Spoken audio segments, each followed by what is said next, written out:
There's a lot of debate about which is preferable, using monetary policy or fiscal policy.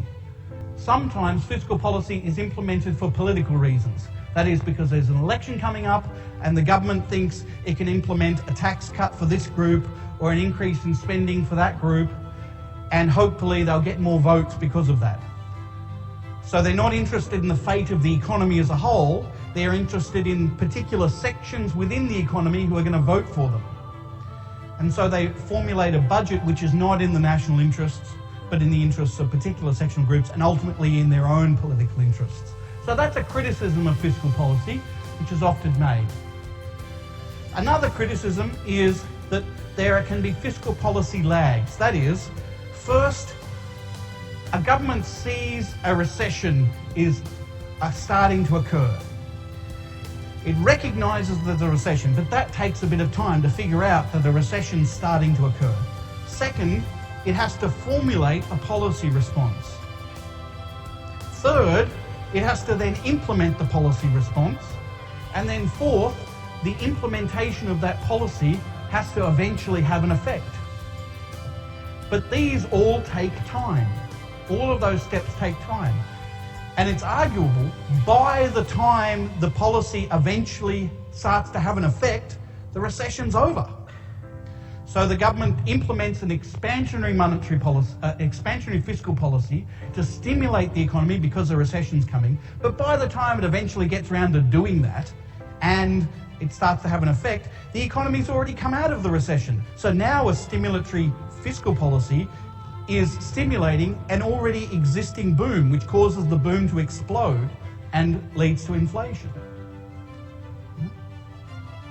Or alternatively, there might be a boom already occurring. The government says we need to dampen this down, so they implement a budget surplus. They take more money out of the economy than they put back in to try and slow down the economy. But by the time they eventually get round to doing that, it might be the case that the economy started to head towards a recession.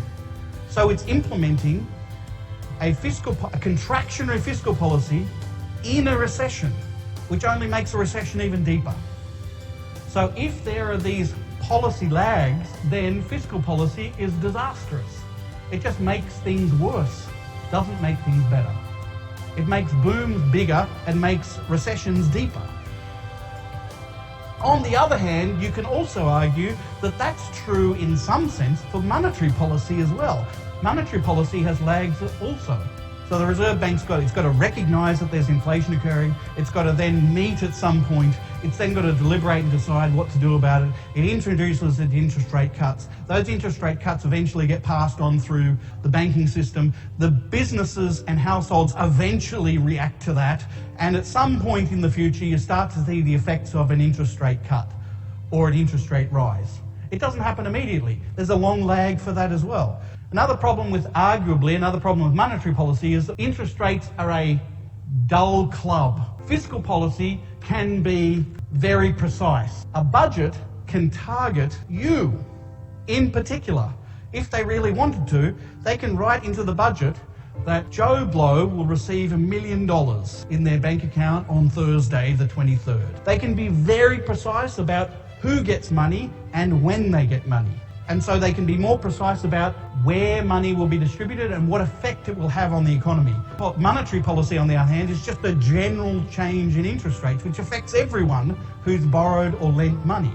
Okay, increasing interest rates, yes, it will decrease investment spending. It will also harm farmers who have borrowed money in a drought.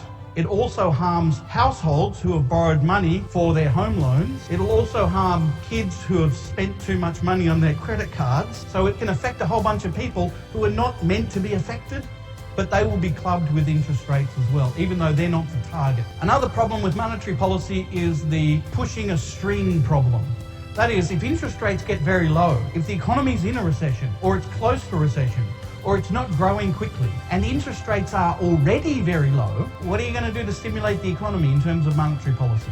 Cut interest rate from 0.5% to 0.25%? If no one's borrowing money at 0.5%, they're not going to borrow money at 0.25%. Interest rates might be good at dragging the economy into a recession, but it's not very good at pushing the economy out of a recession. There's a lot of debate. I think that in the current circumstances, monetary policy as a general rule is not a particularly effective tool at the present time. Fiscal policy is a more effective mechanism for manipulating the fortunes of the entire economy right now.